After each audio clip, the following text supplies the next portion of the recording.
జై Sriram. How are you all? ఎలా ఉన్నారండి అందరూ? నేను బాగున్నాను. మీ అందరూ కూడా బాగున్నారని, ఇంకా చాలా బాగుండాలని మనస్ఫూర్తిగా కోరుకుంటున్నాను.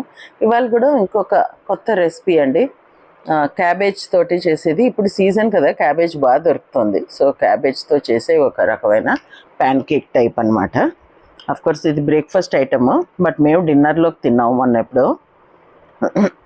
లంచ్లోకి ఇలాంటి ఎక్స్పెరిమెంట్స్ చేయలేం, కానీ బ్రేక్ఫాస్ట్ అండ్ డిన్నర్ వాటిల్లోకి అయితే వాడుకోవచ్చు. క్యాబేజ్ అలా కట్ చేశాను. కావాలంటే ఇంకా చిన్న ముక్కలు కూడా చేసుకోవచ్చు.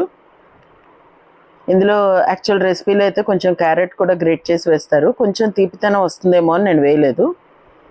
ఒక స్ప్రింగ్ ఆనియన్ది ఒక కట్ట ఉండిపోతే అది కూడా వేసాను. అది స్ప్రింగ్ ఆనియన్ అది కూడా కట్ చేసి, గ్రీన్ చిల్లీ కూడా ఒకటే వేసాను. కొంచెం కారం వేద్దాము, అది కాక కొంచెం పెప్పర్ కూడా వేద్దామని ఉద్దేశంతో ఇప్పుడు దీనికి సరిపడా 1 గ్లాసు బియ్యం పిండి ఒకసారి జల్లించుకుందాం, ఎందుకైనా మంచిదని చెప్పి జల్లించి వేస్తున్నాను. డౌట్ లేకుండా, పురుగులు అవి ఏం లేవు కానీ బెటర్ కదా. అలాగే 1 గ్లాసు శనగపిండి అనమాట. మనం ఎక్కువ క్వాంటిటీ అయితే అది పెంచుకోవచ్చే ఉంది. మేము చేసింది 3 మనుషులకి సరిపోయేలా వచ్చాయండి ఇవి. నాకు కొంచెం గొంతు బాగాలేదు, so please bear with me. ఇది జింజర్ గార్లిక్ పేస్ట్. ఎవరికేం కావాలంటే అది వేసుకోవచ్చు. హార్డ్ అండ్ ఫాస్ట్ రూల్స్ ఏం లేవు. జింజర్ గార్లిక్ పేస్ట్ తప్పకుండా వేయాలి అన్నట్టయితే ఏమీ లేదు. కొంచెం స్పైసీగా కావాలనుకున్నప్పుడు ఇవన్నీ వేసుకుంటాం కదా, అంతేను. సాల్ట్ వేసాను, ఒక 1.25 స్పూన్స్ వరకు. ఇప్పుడు ఒక 1/2 స్పూన్ వరకు పసుపు. నెక్స్ట్ కొంచెం కారం. నేను కాశ్మీరీ చిల్లీ పౌడర్ వాడాను. కారం తక్కువ ఉంటుంది అండ్ కలర్ బాగుంటుంది అని, కొంచెం లుక్స్ వైజ్ బాగుండడానికి. నెక్స్ట్ కొంచెం జీలకర్ర. కావాల్సిన వాళ్ళు ఇంకా గరం మసాలా అది కూడా వేసుకోవచ్చండి. ఇందులో ఇలాగా నీళ్లు పోసి మనం మరీ పలుచగా కాకుండా అలాంటి మరీ తిక్కగా కాకుండా చూసుకొని కలుపుకోవాలి. గరిటెలోంచి ఇలా వేసేటట్టు ఉండాలి. అలా మరీ గట్టిగా ఉంటే కూడా సరిగ్గా బైండింగ్ సరిగ్గా అవ్వదు కదా పిండితోటి. అలా అని మరీ పలుచగా అయితే క్యాబేజీ ఒక దగ్గర ఉండిపోయి నీళ్ళు లాంటివి కారిపోతాయి పెనమంతా. సో కొంచెం పెప్పర్ కూడా వేసాను అనమాట. ఇవన్నీ మన ఇష్టం అండి. మనం పెప్పర్ వద్దు ఉత్తి కారం వేసుకోవచ్చు, లేకపోతే ఆ 2 వద్దు ఉత్తి పచ్చిమిరపకాయలు వేసుకోవచ్చు, లేకపోతే చిల్లీ ఫ్లేక్స్ వేసుకోవచ్చు. ఈ వేరియేషన్స్ అన్నీ మన ఇష్టం, ఎలా కావాలంటే అలా వేసుకోవచ్చు. దానివల్ల అదేమి రుచి పాడైపోయేది ఉండదు, రాదేమో అనుకోవడానికి ఉండదు. నేను వాడిన పెనం ఒకటే కరెక్ట్గా లేదు. ఇది నాన్ స్టిక్ కదా అని ఇది పెట్టాను. ఇది నాన్ స్టిక్ ఏంటి శుభ్రంగా అంటుకుపోయింది అనమాట దానికి. అప్పుడు ఇంకొక పెనం కూడా పెట్టాను, రెండింటి మీద చేసాను అనమాట. ఎందుకంటే ఇవి కొంచెం మెల్లిగా కాలుతాయి.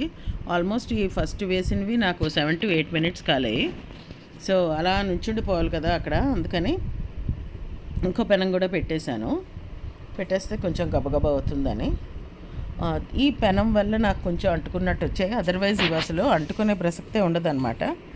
శనగపిండివి ఎప్పుడు వేసినా కూడా చాలా ఈజీగా వచ్చేస్తాయి పెనం మించి. మనం శనగపిండితోటి బేసిన్ ఆమ్లెట్ అని చేస్తుంటారు, అంటే ఆమ్లెట్ అని పేరు, అందులో ఎగ్ ఉండదు.